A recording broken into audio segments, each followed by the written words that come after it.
Assalamu alaikum dingram non dog foni mi salmini bandiraɓe mi juurima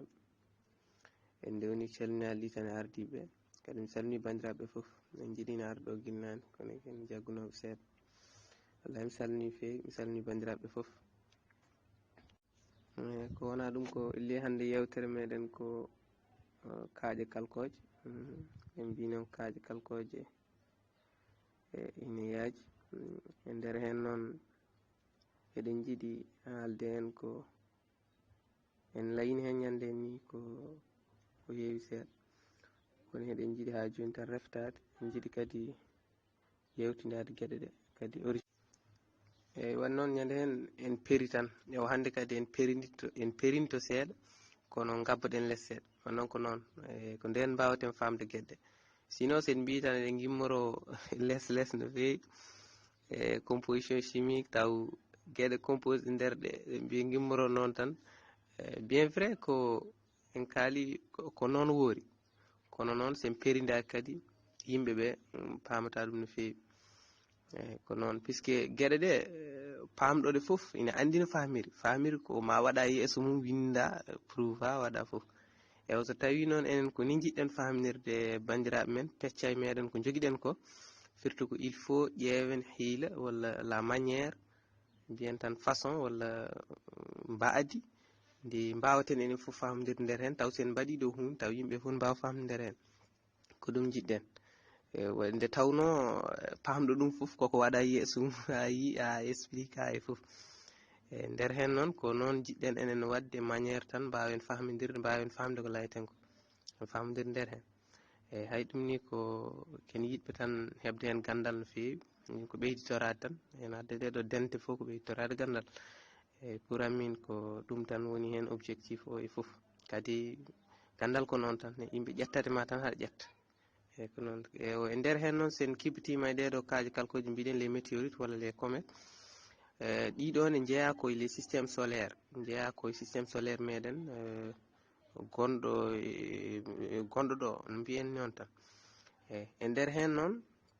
eɗen gandi nombo formori au début idi fof formade ko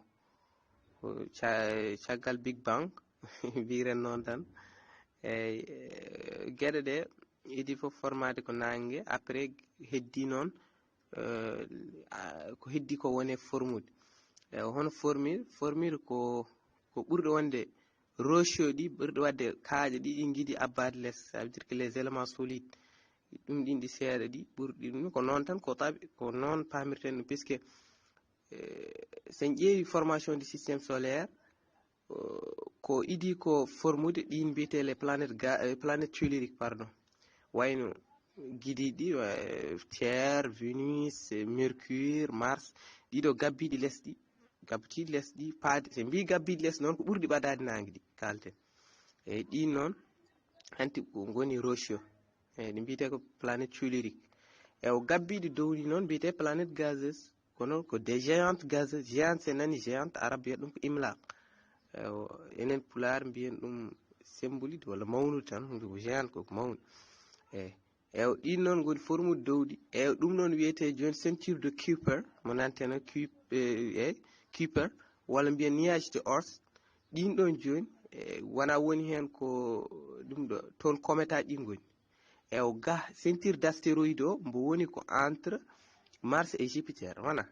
eyyi ceinture guidorɗen ceinture d' astéroïde o ceinture d' astéroïde gonɗo entre Mars et Jupiter o on joni woni hen ko des astéroïdes woni hen ko hunde composé des roches ko kaaƴe goni hen hunde ko solide ɗiyeto noon ɓuuri hen formude ko des poussières et des gaz a faami glace ko ɗum ɓuuri formude wannon ko ɗum woni léger ayi nde ɗiye pormi nde guidiɗi mbiɗen ɗi keɗɗi less ɗi tugui tan ko Mars fayi less ɗin planète uji nde ɗi formi nde andi planète tellurique ko di rocheux ew ka kaaƴe ew ɗi ɗum ko c'est normal ew goɗɗi ɗi noon andi les éléments léger woni gaz en woni ɗum ɗon hine huyfiɗi abboto ko dow ko ɗum woni planète uji ɗi to formuɗi ko après eyyi sen mi juhnima sen jafɗo arta eyyi ko ɗum woni hanti formi noon hanti les planètes géantes gazeuses ay koɗi gaz woni hen ko gaz noon ko élément volatile koko ina huyfiɗi ɗum woni majji ɗi gabbi hanti dow ɗi formoy toon Giga noon ko planète rocheux waɗi kaaƴe waɗi ɗum ɗo ayi ko kaaƴe ça veut dire que la composition elle est un peu ɗum ɗo par rapport composition du gaz et glace e ko ma pahmiren noon ɗum waɗi noon sen kaali haala noon ɗeɗo kaaƴe gimmotode dow heɗen jana wayno mbiyen les météorites kono d'ailleurs sen gimmorima e définition woni tarif e arabe walla mbiyen pular en sen jiɗi andude maana kelima o sen mbi météorite joni firti ko il faut hanti ha koko are meɗen par exemple yani leydi ko noon mbiyeten ɗum météorite par so woni dow so tawi perdani aɗan majji ko ma buɓɓodira ma kaaƴe ɗe buɓɓodira ɗen ceinture o joni waɗi hen ko kaaƴe tan mbiyenno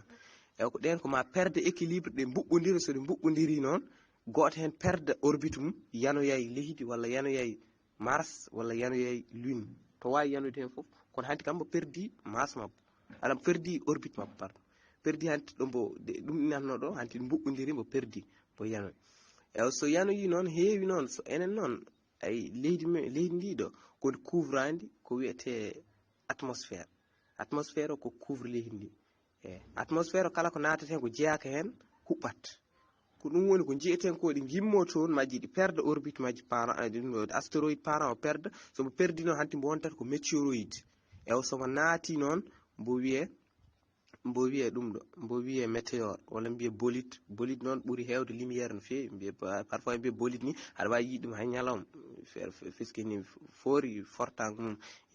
ine leera no feewi eyi e nder hen noon so tawi naati pourquoi hine leera wonnoon majjum hanti naati ko ɗum ɗo étranger immima to jeeyano e o naatoye banggue goɗɗo naatoye enen leydi ndiɗo hanti ari koto jeeyaka ewo enen noon heɗen jogui subhanahu wa taala Allah ne waɗi en men couverture waɗi en ndiɗo leydi o waɗirani en hen mere de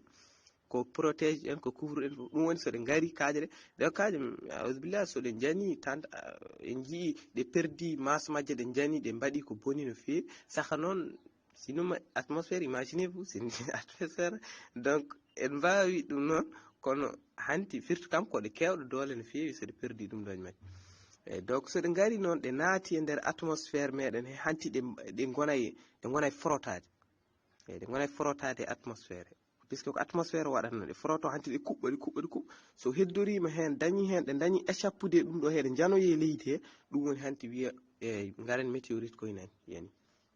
eyi dans la définition gandu ñanden mi wino ni c'est un fragment de météorite c'est un fragment d'astéroïde pardon ko fragment d'astéroïde ina woodi kono ko majjum noon na définition il faut même leydi ndi wiye dans météorite on paami hay météoroïde kay ko fragment d'astéroïde on paami e météore o kadi ko fragment d'astéroïde on paami eyi ko nder noon tan mbawirten famirde gueɗe ɗe e haade en artude hen jafɗon noon mi ɗumɗin ɗo seeɗa jafɗon mi dartin seeɗa eyi jafɗon noon ɗum ɗo taƴande seeɗa jafɗon mi feewi eyi ko wona ɗum ko en mbino ɗeɗo kaaƴe so ɗe naati e atmosphére meɗen he ɗe kuɓɓat eyi so ɗe kuɓɓi noon ɗe mbawa yanoyde nden noon hanti so heɗen parfois ɗe kuɓɓa ɗe perda masse majje ha laaɓa ɗe mbasa yande ni eyi ɗe perda ha laaɓa tan e nder ɗum ɗo he eyi parfois noon ɗe kuɓɓa kadi ɗe janoy eyi ɓuuri hewde hen noon ɗe janoyde koye ndiyam wanni noon ndiyam heɗen gandi ɗum ɗo pourcentage ndiyam e kuural ardi hen woni e leydi meɗen ndi eɗen gandi ko hedde 70% ko hedde noon jori ndi ko 29 ko noon ndi eyi 71 pardon jori ndi ko 29 ko hedde noon ndi somi yejjitani eyi woni 29 woni nogas e jeenayyi eyi firti noon wadde ko ɗe ɓuuri jogade haw woni chance ko yanoyde e ndiyam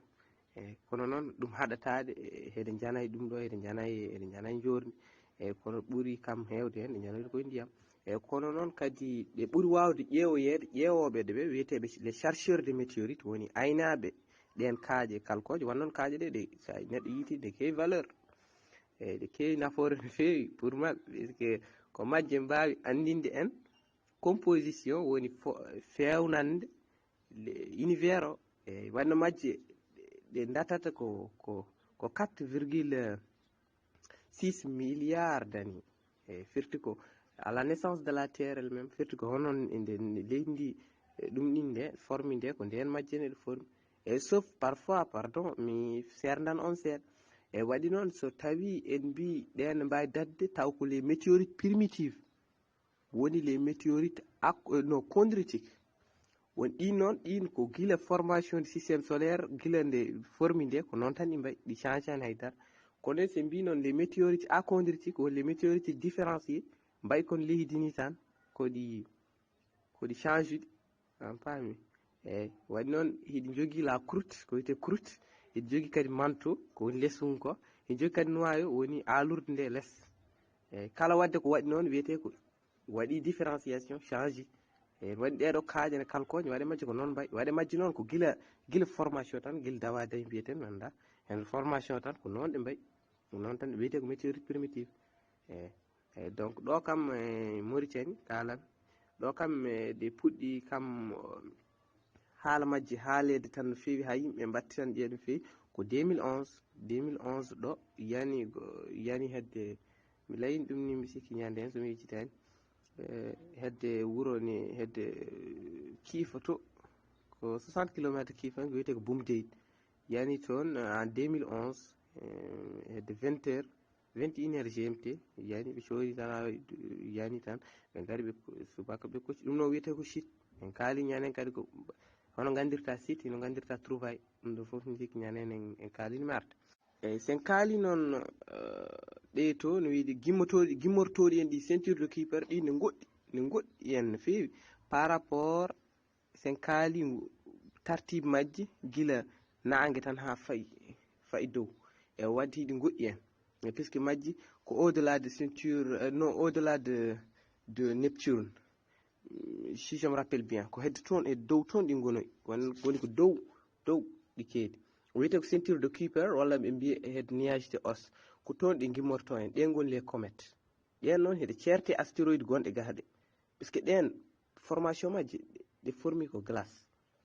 glace et poussière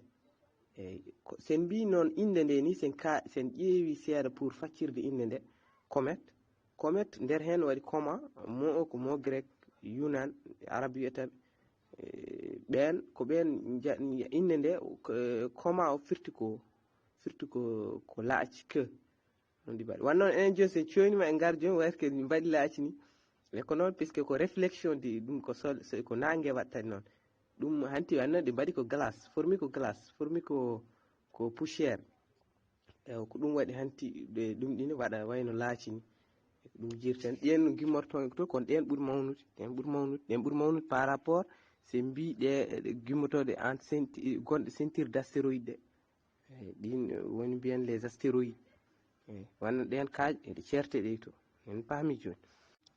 e wadde ganden tan ɗiɗo perdoji équilibre de gonɗi e ceinture d' astéroïde ɗi wayde météorite ɗin wona tan ɗi jana e nder leydi ala wona leydi tan ɗi janata hiɗi janoye hay Mars planète Mars hiɗi janoye hay ligne tawam toon ko ɗiɗo kadi hiɗi jogui kadi nafoore ko heewi kadi en même temps kadi hiɗi bonna no fewi sen mbi nafoore majji joni sen kaali haala nafoore en jurnima noon no fewi donc e kaali haala nafoore majji origine de vie sur la terre ko maɓɓe par exemple ɓe mbawata janngude ɗum koye météorite composition interne de la terre ɓe janngat ɗum koye météorite puisque je me rappelle très bien ɗo e Mauritanie par exemple se mbaɗi ihsaiyatuji en waɗi joni maɓɓe classata kewɗi hen ko nord ouest africa wannoon ɓe ganda toɗi kocca ɗum ɗi donc ɓe classata tan mbiyata tan ko des nord ouest africa ɗi galnaka inde e nder majji no waɗi météorite koccaɗo ɗo e Mauritanie mbiyatamo ko c'est le plus vieux météorite connu sur la terre donc hay ɗum ni étudie ko laboratoire uji américain e Mexique toon mbo étudia mbo anda ko c'est le plus vieux météorite connu sur la terre surtout ko météorite ɓurɗo wonde ɓurɗo jogade duuɓi puisque mbo jogui tan ko âge net de la terre eyyi firti ko ayi e nafoore majji puisque en gandini en kam nde ɗum ɗo fuɗɗi nde âge mum et tout donc firti ko ɗi nafa no fewi ngal banggal hiɗi nafa en no fewi kadi ɗi nafa en kadi ko fati kadi e fer pur joni heewi dañede tan koye nder météorite ɗum waɗi won wiyoɓe ni ils prennent ça des objets sacrés par exemple ɓe ƴetta ɗum joni wayno joni won rewoɓe ɗum ƴetto ɗum des objets sacrés par exemple ƴetta ɗum tan mofta mbiya ɗum ko des objets sacrés hono maɓɓe tan hine horsinani feewi donc ɗum ɗon fof ko des choses gandanɗa hoorema ɓe ƴetta ɗum e météorite hay wiide kadi origine de vie sur la terre mbiyata ko les météorites par ce que maɓɓe ɓe jogui théorie goto ene wiiya ko durant la formation de la terre nde leydi ndi fewata nde météorite uji jani e nder jani e leydi ndi goni hen no wiyete ndiri hen 20 millions d'années woni 20 millions d'années tan mbiɗa pular kam ɗum nate ɗo jaftomi feewi wallahi pular o sahaji mi yiiɗa dañde konguɗi e pular kono échappe amin feewi jafdom eyyi wadde noon so tawi maɓɓe ɓe mbi wadde ɗiɗo soɗi goni soɗi ndiri hen 20 millions d'années firti ko yiɗi mbawi addude ndiyam e nder e leydi he ɗum ɗon noon ɓe kalirani ɗum tan hasardement non ɓe nangu ɗeɗo kaaƴe kalkoje ɓe étudie ɓe jangguiɗe ɓe nawiɗe laboratoire ɓe ƴeewi composition majje chimique ɓe ƴeewi les condres ɓe ƴeewi foof ha ɓe mbawi ittude hen ɗiɗo conclusion ngaji donc firti koɓe kalani ɗum tan hasardement ni donc du coup ko étude woni ɗon ko jangde woni ɗon jangga ƴeewa wiccita waɗa foof ha anda ɗum ɗo kam ko ni wori donc kamɓe bon les scientifiques toujours il essaie de chercher des preuves ɓe ƴeewa tan ko dalilaji e foof ɓe dalilono ɓe ƴeewa ɗum ɗin ɗum pour andude gueɗe ɗe no mbayi eyyi mi salmini bandiraɓe jafɗon min feewi noon mi jurnima hen kadi ko almudo moon tan rewnoɗo mi salmini bandiraɓe kadi lawol gongol kadi mi juurima no feewi jafɗon noon kala ko tata hen koto yamdo tan immori jafɗon noon no feewi puisque yiɗano ko jiɗɗen tan ko hunde fof yuɓɓ ha feewa so tawi ko noon Allah jarama so tawi kadi wonko fewani hen jafɗon min feewi mi salmini bandiraɓe assalamu aleykum bandiraɓe jafoɗon min feewi noon ko jaltuɗon ko dingal ngal namde gaari ɗo keccam eyyi mi hettidima namdal ma musidɗo wallahi mi hettinima namdiɗa ko arata ko e leydi donc wiye ɗum ɓaddima leydi ɗum heewi wonde ko des comètes ko ɗi garata juurade hono gandu men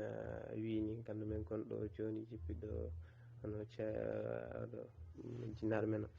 eyyi no wimani tan ko majji garata juurade ɗi garata juurade ay comète aji ɗi mawni ɗi no mbiɗen ni ɗi wona hono météorite ni météorite ine famɗi eyyi par rapport so naati e nder atmosphére kono ɗi garat tan yillade ɗum ɗin eyyi ko noon no wini joni tan ɗi gara yillade ɗum ɗo eyyi so tawi noon ko namdal ma gongal ngal soko fati e atmosphére ko couche mo jiyata gonɗo dow men o aɗa majjum oɗo couche gonɗo mbo wiyete ko atmosphére mo gonɗen dow mo ben en fait majjum sa faami ñanden hay gandu men o si o explique ɗum ɗo seeɗa par exemple enen joni jiyeten ɗum kone serwi mais parce que entre les molécules ne waɗi espace uji gonɗi hen donc ko couche o komo gazeuse ne waɗi azote ne waɗi carbone ne waɗi foof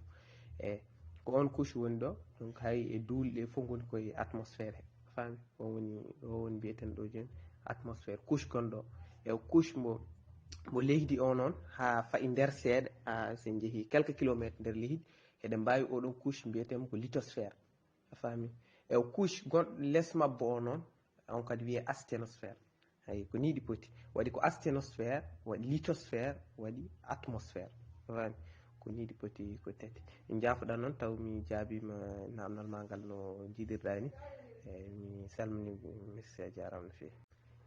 mi salminima musidɗo mi salminima no fewi kadi mi juurimama mi salminima no fewi eyyi wallahi a jarama no fewi ane kadi a yettama a jarama eyyi namdal maɗa somi faami ngal elle mbiɗa ko fati e ɗum ɗo no wiyete kaaƴe ɗe pourquoi ɗum ɗo pour kuɓɓugol majje eyyi majje joni soɗe gimmima toon soɗe gaari ha ɗe naate atmosphére ko couche gazeuse ewo majje formation majje woni hen ko woni hen ko fer woni hen ko condre ewo vitesse majje kadi garda koye vitesse forte kono frottement way kono ko kefata ko ni par exemple jamdi joni wonno kefirta ɗum ni sa yi wona ko fettude peete on mbaɗirta ɗum noon donc ko composition e soɗi natodiri e atmosphére he vitesse o nan hen force de frottement e ɗum ɗin mbiɗen diisodirde ni ko noon tan ɗeɓata wade ko ɗum woni ko sabato ɗi kuɓɓa kuɓɓa no feewi. Mi salminima no feewi j'espére kam komi jaabima. Wallahi ko mbiɗa ko gonga, min konnguɗam ɗi kewɗi hen ko français o ɓurata nadde hen, kono noon walla miɗa yiiɗa tigui wadde hen pularo, kono mi horot tan dañde hen mowuji tan walla hunde tan échappe ammi no feewi. ɗum tan mi salminima mi juurimama. Assalamu aleykum dingiral men dow foyni, mi salmini on mi juurima on. Allah mi yiiɗo jinnaɗo joni haala ngal ɗo namdal bandiraɗo joƴƴinɗo, jafoɗon no feewi kadi en leeli artude hen. Eyi wallahi musidɗo namdal ma ngal mi yii. Eyyi ko fati idi ko mbiɗa pour teskuyo pour cometaji koɗi jurto ga ko pour teskuyo ne heewi hawrude, somi faami on mbiɗa ne hawra e manda hokkerol ɗum taw c'est démontré scientifiquement. Bon min de kam mi anda, je n'ai pas vu ça, mi yiyani ɗum kam ina haale tan ne arat tan koye sanga oɗo walla o, non mi yiyani kam ɗo démontré, mi anda noon, mi yiyani ɗum kam e defte, mi anda ɗon kam mi wawa confirme ɗon. jomiraɗo wiyen la taqsu ma laysa laka bihi ilm inna sama wal basara wal fuada kullu ulaika kana anhu mas'ula. Kala kaɗa haala yo taw aɗa jogani ɗum gandal, alna ɗum gandal puisque eɗen gandi ko woni hen. ɗum noon min ko ɗum waɗi saahaji kala komi ɗumɗinani komi yiyani ɗum walla mi janggani mi hewani nadde hen no feewi. Jafodami noon ngal banggal. Eyyi kono deuxiéme question ma o mi arta hen, mi arta guila message o juutani, mi yafoɗa. Eyyi deuxiéme question o ko mbiɗa ko archéostronomie. Eyyi ay joni noon mami feccane konguɗi ɗiɗi ha mbawa famde ƴetten hen conclusion, ƴetten woni noon ndendinen ɗum ɗo ɗum ɗo woni mowuji woni konguɗi. Eyyi sa nani archéo ça veut dire que c'est quelque chose qui part de l'ancien, way kono aɗa andi les aires géologiques no waɗi précambrien, waɗi primaire, waɗi secondaire, waɗi tertiaire, waɗi quaternaire, ko ni ɗi poti. Quaternaire o woni mo gonɗen aire joni, eyyi précambrien woni aire de la formation de la terre. Donc e nder hen noon no waɗi aire biteɗo archéen. Archéen firti koko ɓooyi, sa nani archéen tan firti koko ɓooyi, haalata koko ɓooyi voilà. Ewa astronomie haalata ko des objets terrestres, par exemple c'est la science qui étudie les astres, ko gandal kaalayal ko fati astre. Firti ko fati objet ji du système solaire en ɗum ɗo fati en foof, de science des astres tan en général, de l'univers. Eyi so tawi joni noon en jiiɗi artirde mawuji ɗiɗi, mbiyeten joni ko firti ko ndeɗo jangde nde jangtanto en koko ɓooyi e ɗeɗo ɗum ɗo je no wiyete ɗeɗo ɗum ɗo ɗiɗo objet ji ko ɓooye majji. Par exemple guilay puɗɗoto formade, guilay ɗum ɗo e nder hen ne natta hen ɗum ɗo, puisque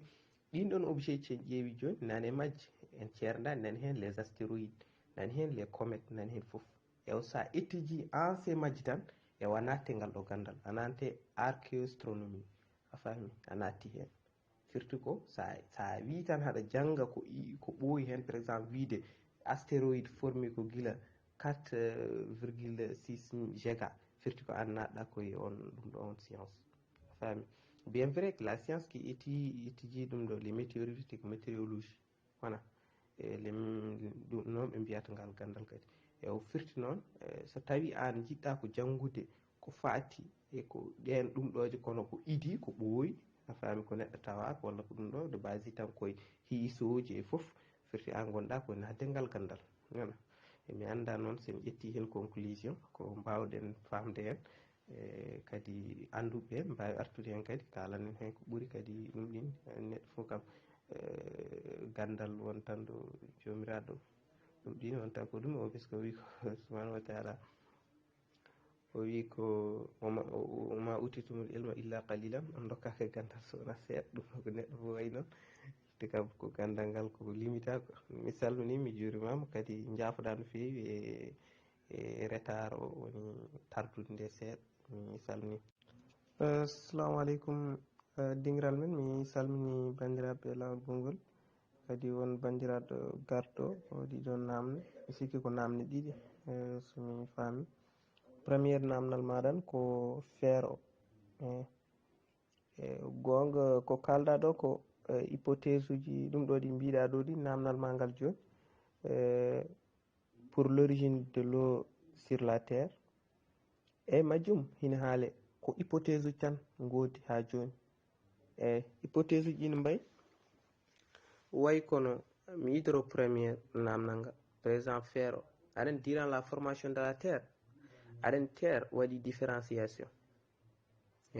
firti ko feccima o waɗi ko wiyete noyau woni alurde nde rewi hen manteau e rewi hen croûte. Noyau o noon ko woni toon ko fer et nickel, hino wonde oxygène, hino wonde soufre et silicate. Je crois que ces éléments-là, si je me rappelle très bien. Et ɓeɗo noon oɗo composition pourquoi noyau on waɗi ɗum wonno no en gandi les fers ce sont des éléments lourds a faami. Donc durant la formation ces éléments-là ɗi migri ɗi firti ko ɗi paayi hedde noyau to e nder formation he. Eyyi won wiyoɓe ɗiɗo élément ji won haaloɓe hen beaucoup des choses en fait heewi hen gueɗe. Won wiyoɓe par exemple aɗen planète Théa c'est ko majjum ni tuuma woni gratitaire o durant la formation lewru yalti hen woni notre satellite ɗum ɗo notre satellite naturel pardon woni satellite men gowaɗo e ko nder hen yalti ɗum woni lewru ndu. Eyyi won hen wiɓe certaine élément ji ko certaine ɗum ɗoji ko hen gimmi en on planète woni hen ni composition ngaji koye on planète gimmi ngari e won haaliroɓe noon en fait planète Théa e on noon woni ɓe mbiyata saabi la formation de la ligne woni tagore lewru ndu firti lewru ndu d'après les hypothèses scientifiques firti ko immi koye ɗum ɗo no wiyete koye leydi he. So tawi noon origine de l'eau sur la terre ɗum ya bon l'hypothèse quand même plus probable ce sont les météorites chondritiques wona carboniques e ko ɗin kalate puisque ɗin puisque ko ɗi janata koɗo hina jangina en andude hiɗi mbawi addude ndiyam e dow leydi he. Pourquoi puisque so tawi maɓɓe joni ɓe imagine ko so tawi ɗi jane leydi he won wiyoɓe ko comète aji gimmi to tan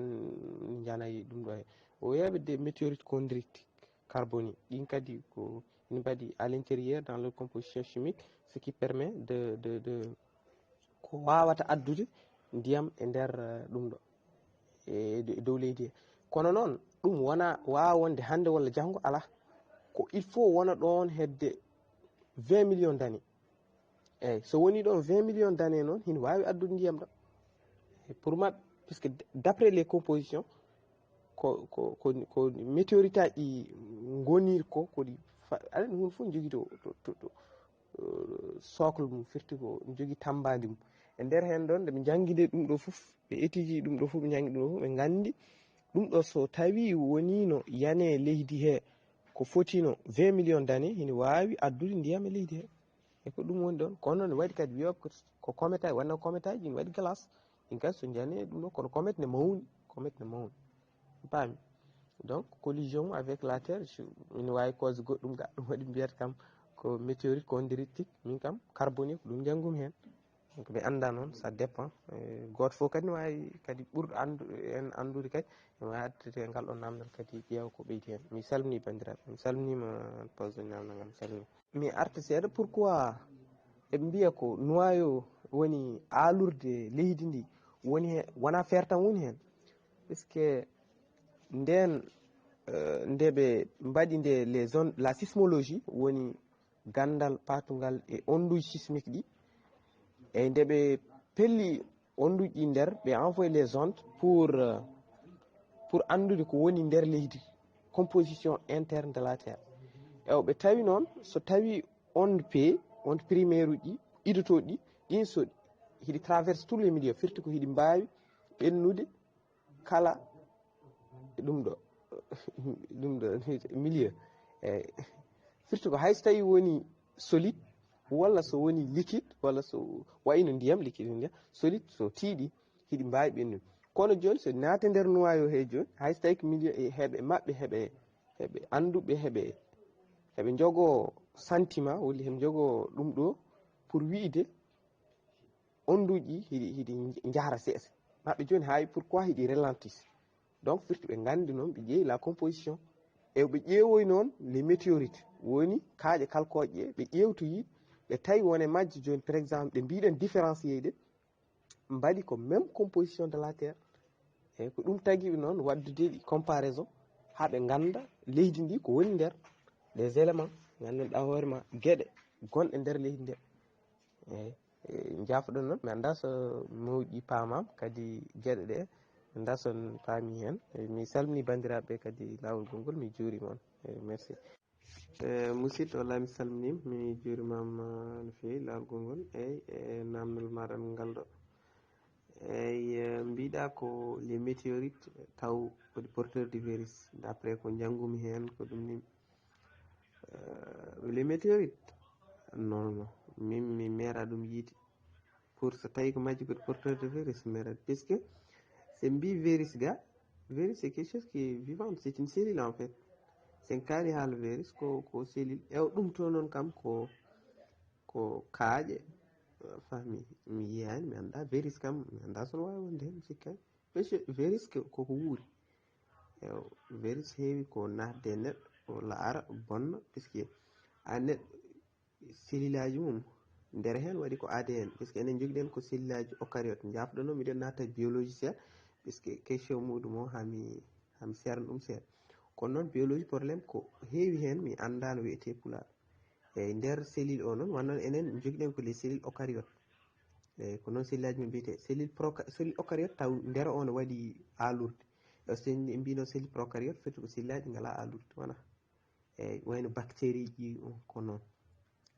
kono noon virus aji joni virus nder alurde he woni hen ko ADN o kombo monobrin a faami ɗum sernimo enen cellule aji men noon ko nder hen ADN o ko double brin faami d' après ɗum ɗo d' après hisorde oɗo no wiyete Chargaff wi en ko so tawi aɗa yiiɗi andude kodi taw kombo double brin mo jogui ko brin ngaji ɗiɗi walla goto a jaggat a calculat hisorde base pyrrique sur les bases pyrimidiques je me rappelle très bien ɓe ganda noon so tawi woni addanima gotel firti ko double brin so tawi addanima ɗiɗi fa dafata monobrin et dans le cas majorité ɓuuri hewde hen sen kaali haala les virus aji ɓuuri hewde hen ko monobrin kadi virus aji hiɗi gadda ga hiɗi fabrique ga des protéines en jii tan cas covid 19 il fabrique même les protéines cas même majji pour no cellule aji men enen mbaɗat ni mais ɗum ɗo synthèse des protéines yiɗa nadde au profond nder koye gandi fof no waɗa firti tan ko majjum ko ɗum haali arabi at sédit enen ñande mi yiiɗo en kaali ɗum ɗo e pular mi cinde e pular kono mi ɗum ça n'a rien mi sikkani sono joggodiri ga alaqa e les météorites mi sikkani puisque les météorites ko kaaƴe en réalité eyo kaaƴe ɗe noon mi yiyani nder hen hunde ko wuuri mi anda gandalam ko jiimi hen ko mi meeɗa nande ko janggumi hen ko mi meeɗa nande mi anda noon mi anda allahu a'la wa alam mbiyen noon tan donc anduɓe woɓɓe so gaari hen mbawi haalde mi anda noon mi salmini bandiraɓe mi juurima on jafoɗon e taƴgol ngol seeɗa kono ko ɗum ɗo taw ko téléphone o tan gasno courant jafoɗon jinnaɗo noon wonko namniɗo wallahi ko en jiiɗino artude hen mataw ko ɗum tan hanno en kono ko joni tan dañ en seeɗa eyyi jinnaɗo on ko o wi ko namni omo yiiɗi saggitede taw comète aji somi faami namdal ngal hiɗi jana e leydi walla ɗi janata eyyi walla ɗi ɗumnata tan ɗi tarot tan eyyi majjum wonko ganduɗen hen seeɗa jangguɗen hen seeɗa eyyi majjum si tawi joni en mbi les météorites heɗen laaya tan heɗen kaala haala ceinture d' astéroïde heɗen mbiya toon ɗi immorto eyyi ɗum ko principal firti ko aglabiya walla mbiyan ɓuuri hewde hen ko ɗon guimmorto ko ceinture d' astéroïde gonɗo entre Mars et Jupiter eyyi kono noon firtani noon immortaka banggue goɗɗo eyyi majjum joni pour les comète aji parfois hine sengto e majji so ɗi gimmima e orbite aji majji ɗi mbaɗa tour hine sengto e majji hunde hawroyay dawran ardo woni orbite de la terre yanoy hen kono noon hono yanirte taw ko dans le cas mbiɗen des micrométéorites walla mbiyen des étoiles filants eyyi jaynotoɗi ɗi jeeten tan ha ɓooya ɗum ɗo ɗum hay poussiére interplanétaire woni poussiére gonɗo hakkude leyɗele ɗe leyɗele walla planète uji ɗum hine yanoya kadi e leydi kono noon heewi taw wonde ko étoile filant heewani wadde ɗum ɗo sono yanane gabbel tan walla ga wasa yande